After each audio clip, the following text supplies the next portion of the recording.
I recently listened to a live stream between Orrin McIntyre and Seamus Coughlin entitled Conservatives Inc.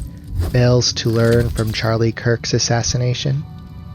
Before I get into my critique, I want to highlight the Twisted Plots campaign Coughlin was promoting. They spend a good 15 minutes advertising the fundraiser, so if you want to hear the full pitch, check out the live stream. It starts at about the 35-minute mark. For the sake of time on what is likely to already be a long video, I will just say that it seems like a good cause, and I would recommend tossing a few bucks to an independent animation studio if you are in the position to donate.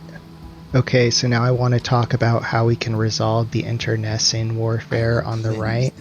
Parts of the live stream were rather frustrating to listen to because I felt like McIntyre, and to a lesser extent Coughlin, seemed to be talking past their opponents. McIntyre's thesis seemed to be that conservative defectors ought to be caring more about Antifa assassination cells and the fear of retaliation from a future left-wing government in 2028 than private Hitler jokes. The entire situation reminded me of something Matt Walsh recently highlighted on Twitter rather cogently. Quote, "What annoys me is when people claim that I must denounce so-and-so or say such and such because it's the principled thing to do. They haven't even considered the possibility that perhaps I have different principles than they do.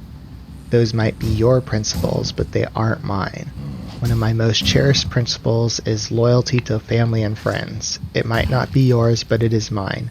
So when you accuse me of not having principles, please make sure to stipulate that I don't have your principles. And that is true. But I'm not you and you aren't me. You might want to consider that on occasion."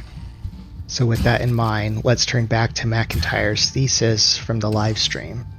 I think where he fails at communicating to right-wing forces on the other side of the internecine warfare is that he is assuming that the people he is talking to have the same values and objectives that he does. Similar to the issue that Walsh's attackers on Twitter were running into, these people aren't allies, they are co-belligerents. McIntyre specifically calls out the Zionist portion of the right in his video, so I'm going to use them as the primary example in my explanations throughout this video.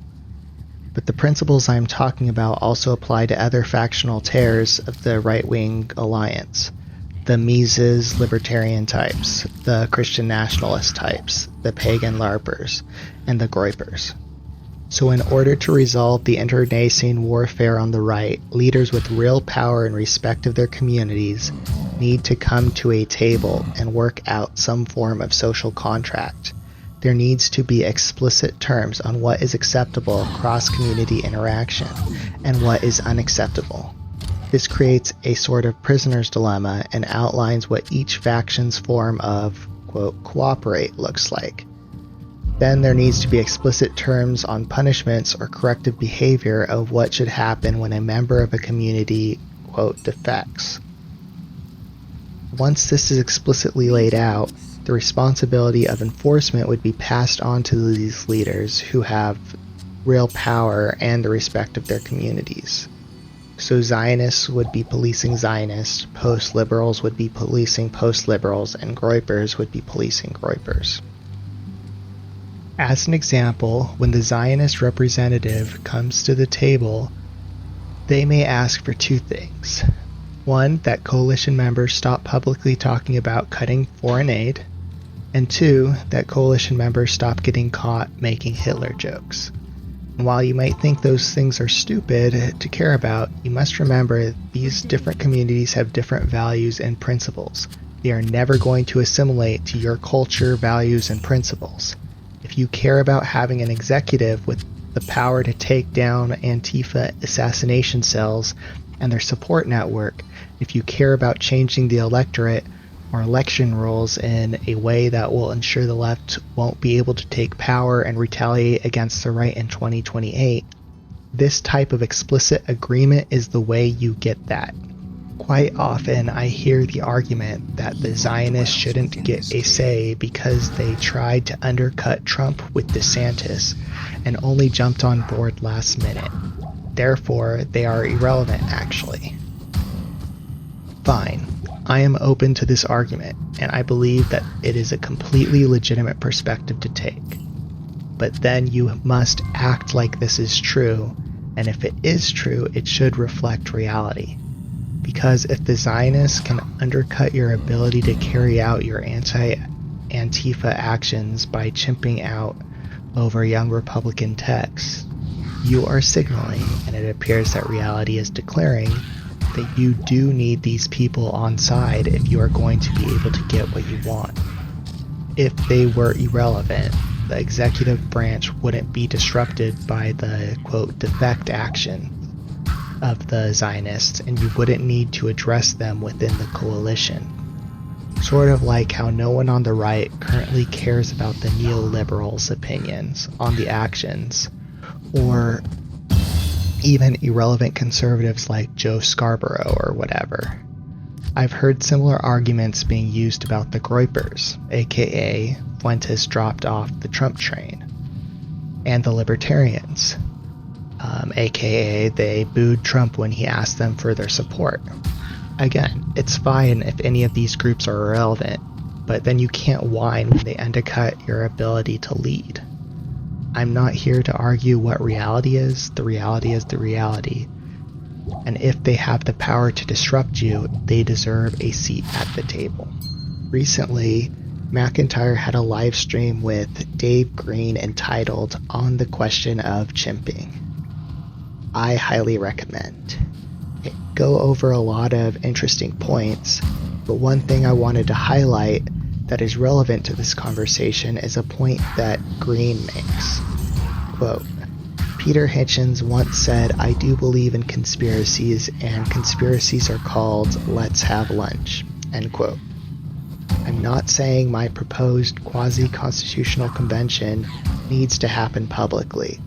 Ultimately, if nobody's like myself never hear about some sort of conspiratorial meeting of the new elites, it's fine. But ultimately it has to happen if you're going to have a legitimate rule with the ability to successfully exert power. Elite theorists like McIntyre generally have a good understanding of political power, but one factor I feel they misunderstand is how political power is created. They are correct that elites are able to push down and guide politics down a certain path. Elite theorists would be correct in describing that every single political change that has happened in the last century has been pushed by the elite class for its own benefit, whether it be gay marriage, Obamacare, all the wars we have gotten ourselves involved in, campaign finance laws, tax laws, etc., etc. Literally any law that is passed, literally any bureaucracy or institution that is created, can all be looked at from the perspective of the elite class trying to entrench their own power. But elite theorists need to be reminded that what makes someone an elite is that they project the virtue of the culture they represent. They are examples of the, quote, good life, of the virtuous life, of the culture's code of morality.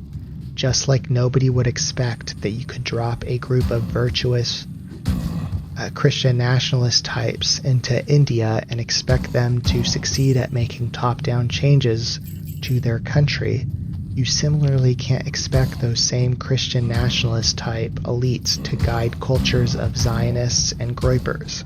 I believe in objective morality. We both agree that these Christian nationalist elites are virtuous, but the truth of the virtue is irrelevant. Some people are just wrong about what is truly virtuous, or they have differing opinions on what is objectively moral.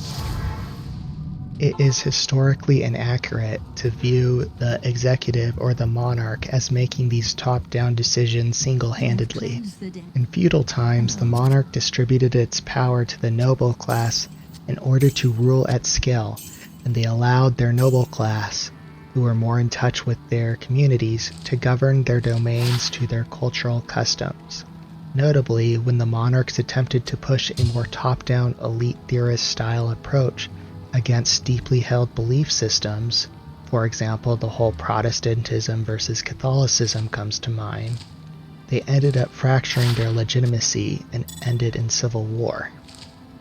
Similarly, J.D. Vance can't be the one putting out proclamations on Twitter on how the right ought to act every time internecine warfare flares up on the right. One, because Vance does not represent all the factions of the right, and two, because it creates a structurally unsound movement that ends up feeling illegitimate and losing power. Instead, if Ben Shapiro is the leader with real power and respect of the Zionist, J.D. Vance or Trump should have brought him along with other right-wing elites representing the other factions within the right-wing coalition long ago to hash out the social contract. Then, when the left makes their young right-wingers joke about Hitler attack, Vance or Trump signal to Shapiro to rein in his subjects chimping out, while the elite that has the respect of the young right-wingers makes the corrective action necessary to keep everyone in the coalition, quote, cooperating in the prisoner's dilemma. Delegating the tasks to the right-wing elite class allows the administration to not get distracted on their policy agenda of gelling Antifa or whatever McIntyre is complaining about getting derailed. If it also is the way that right-wing social fabric is built, and you need a stronger and stronger social fabric if you want to accomplish more complex things successfully and maintain political capital for longer periods of time. And that social fabric and trust and loyalty that evolves from handling these left-wing attacks or the internecine flare-ups is also what helps entrench the new right-wing elite class you are seeking to establish. I think it would be a good idea to look at how the left wing has dealt with this issue and learn from them. For the past couple decades, the entire elite class has been left-wing. In particular, I want the Italian elite theorist right-wingers to look at how the power was distributed and how the various factions and cultures that made up the so-called Obama coalition interacted with each other. First off, no left-winger was stupid enough to try and install some gay elitist to represent and lead the black church ladies, and vice versa. There was an understanding that different cultures and communities had different views of what the quote good life was, what makes someone a virtuous member, and how a person ought to act. You had your Reverend Jesse Jacksons as an elite leading one group of people, and you had your Dan Savages as an elite of the other. When internecine flare-ups would rise up between the two groups, the elites that led the groups would de-escalate the conflict between the groups and impose whatever corrective actions necessary to keep everyone in the coalition, quote, cooperating. Now, I'm a nobody, so I have no proof that Obama or Biden or Soros or whoever had some sort of Dave Green conspiracy where a bunch of community organizers and leaders got together to hash out some sort of understanding like I'm suggesting. But based off the results of what actually happened, it seems to suggest I'm not far off. The biggest flare-up I can identify of left-wing internecine warfare would be between the J.K. Rowling types and the ContraPoints types.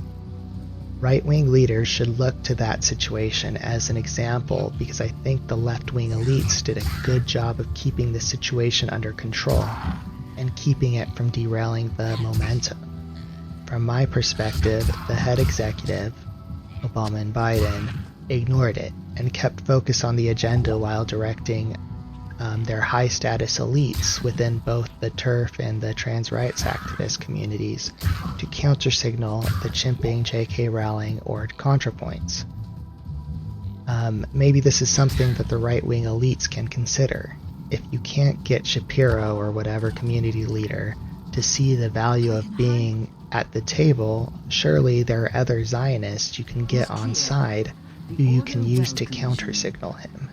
Finally, I want to end by stating that although I feel like my analysis is universal, and that this mode of thinking can be and should be used by left-wingers if they want to be successful, I feel like this advice only applies while you are in power.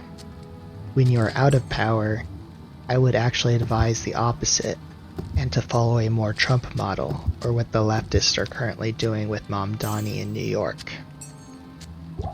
Those are my thoughts on what needs to happen in order to resolve the internecine warfare. Hoping that wiser minds and mine can deal with resolving this conflict, because McIntyre is correct. This type of infighting will dismantle the right wing's ability to act. Thank you for taking the time to listen to this.